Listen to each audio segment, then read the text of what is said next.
Current ఛార్జీలు 8 సార్లు పెంచిన కరెంటు ఛార్జీలు 8 సార్లు పెంచిన కరెంటు ఛార్జీలు చెత్త మీద పన్ను చెత్త మీద పన్ను చెత్త మీద పన్ను చెత్త మీద పన్ను చెత్త మీద పన్ను చెత్త మీద పన్ను చెత్త మీద పన్ను చెత్త మీద పన్ను RTC. Now I request to Sri TJR Sudhakar Babu to move the motion of thanks to Governor address.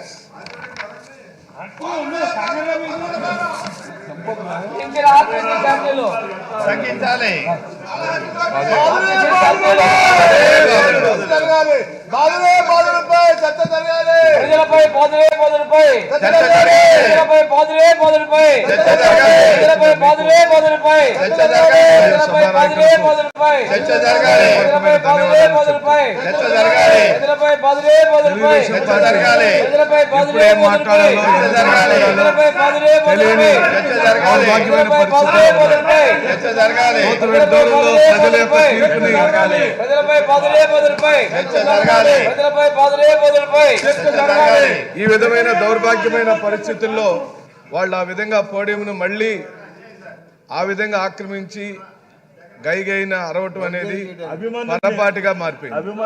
వాళ్ళకి సిగ్గు రాదు, వాళ్ళు మారరు. వాళ్ళకి చిత్తశుద్ధి ఉంటే గవర్నర్ గారి యొక్క ప్రసంగంలో ఈ ప్రభుత్వం అనగా వైఎస్ జగన్మోహన్ రెడ్డి గారి ప్రభుత్వం సాధించిన సమున్నతమైన లక్ష్యాల యొక్క సంపుటిగా అందరి టేబుల్ మీద ఉంది. ఆ నివేదికలో పొందుపరిచిన అనేకమైన అంశాల మీద వాళ్ళు కూడా డిబేట్లో పాల్గొనే అవకాశం ఉంది. గవర్నర్ గారికి ధన్యవాదాలు చెప్పే కార్యక్రమము ఈ ప్రభుత్వం సాధించిన లక్ష్యాలను విజయాలను ఒకసారి మనం ఈ సభ మననం చేసుకోవాలి.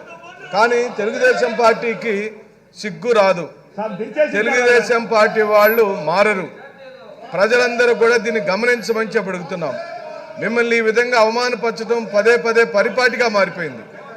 వాళ్ళకి అల్లరి చేయటం, ఇక్కడ నుంచి సస్పెండ్ అయ్యి వెళ్ళిపోవటం, బయట మీడియా దగ్గర మాట్లాడటం, లంచ్ చేయటం, వెళ్ళి మళ్ళీ 2 గంటలకు పడుకోవటం, ఇదే అలవాటు అయిపోయింది. వాళ్ళకి మార్పు రాదు. ఎందుకంటే సభానాయకుడు వాళ్ళ యొక్క నాయకుడు ఎప్పుడైతే అసెంబ్లీకి రాకుండా బయట ఉన్నాడో ఇక్కడ ఒక్కళ్ళు కూడా సీట్లో కూర్చొని ఉన్నట్టుమే చంద్రబాబు నాయుడు యొక్క రాజకీయం. చంద్రబాబు నాయుడు ఈ సభలోకి రాడు, వీళ్ళని కూర్చొనియడు. వీళ్ళు ఎవరన్నా ఇక్కడ బాగా మాట్లాడితే, ప్రజా సమస్యల గురించి మాట్లాడితే, అది ప్రజల్లోకి వెళితే, వీళ్ళలో ఎవరన్నా నాయకుడు తయారైతే ఆయన సీటుకి ఎసురు వచ్చిందని ఆయన ఇక్కడ ఎవరిని సీట్లో కూర్చొనియడు. ఏ అంశము ఉండదు. వాళ్ళు బాధుడే మీద అని జగన్ గారికి భయపడి ఏ అంశం మీదైనా సీట్లలో కూర్చొని మాట్లాడవచ్చు అధ్యక్ష, ఎవరికి అభ్యంతరం లేదు. కానీ పోడియంను చుట్టుముట్టడం, మీ మీద పేపర్లు విసరటం, మిమ్మల్ని అల్లరి చేయటం, మిమ్మల్ని గేలి చేయటం, మీరు ఏ రోజున సీట్లో కూర్చున్నారో సభాపతిగా, ఓ బలహీన వర్గాలకు సంబంధించిన వ్యక్తిగా, సుదీర్ఘ రాజకీయ అనుభవం కలిగిన మీరు ఆ సీట్లో కూర్చోవటం తెలుగుదేశం పార్టీకి ఇష్టం లేదు అధ్యక్ష. అందుకనే పదే పదే వాళ్ళు మిమ్మల్ని గేలి చేయటం, అల్లరి చేయటం, మిమ్మల్ని తాకాలను చూడటం, మిమ్మల్ని హేళన చేయటం అనేది పరిపాటిగా మారిపోయింది.